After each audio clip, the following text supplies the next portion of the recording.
네, 삼성전자가 메모리 반도체 초호황에 힘입어 지난 2분기 영업이익이 90조 원에 달하는 역대급 실적을 기록했습니다.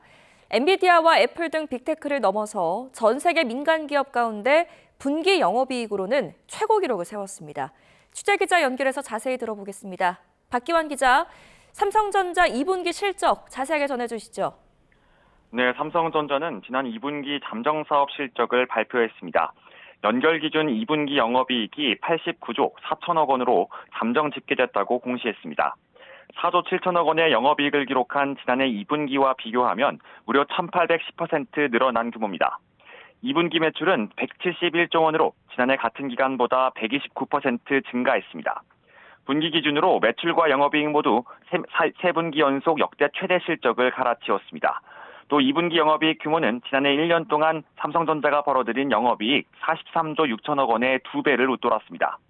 아울러 2분기 영업이익 규모만 놓고 보면 엔비디아와 애플 등 글로벌 빅테크의 역대 최대 영업이익을 넘어섰습니다. 더 나아가 사우디아라비아의 국영기업인 아람코 등을 제외한 전 세계의 민간 기업 가운데 삼성전자가 분기 영업이익으로 1위에 올랐습니다. 게다가 2분기 삼성전자의 영업이익은 노사 합의에 따라 지급될 성과급 재원충당금 17조 원가량을 뺀 수치인데요. 그러니까 지난 2분기 삼성전자가 실제로 벌어들인 영업이익은 100조 원을 넘어설 것으로 예상됩니다. 이에 따라 상반기 삼성전자의 누적 매출은 304조 8,700억 원, 영업이익은 146조 6,300억 원으로 나타났습니다. 네, 정말 어마어마한 실적을 냈는데 역시 반도체 사업에 영향이 컸다고요? 네, 그렇습니다. 말씀하신 대로 지난 2분기 호실적은 역시 반도체 호황에 영향이 컸습니다. 삼성전자는 업계에서 가장 먼저 6세대 고대역폭 메모리 HBM4 양산 출하에 성공한 뒤 주요 고객사에 납품을 이어가고 있습니다. SK하이닉스가 사실상 독식하던 HBM 시장에서도 삼성전자는 점유율을 높여가고 있는데요.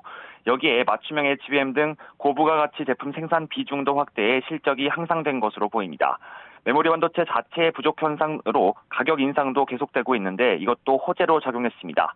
트렌드포스는 2분기 디램 가격이 전분기보다 58%에서 63% 뛰었고 AI 데이터 센터 등 서버에 들어가는 낸드 플래시 역시 같은 기간 55%에서 60% 가격이 인상됐다고 분석했습니다.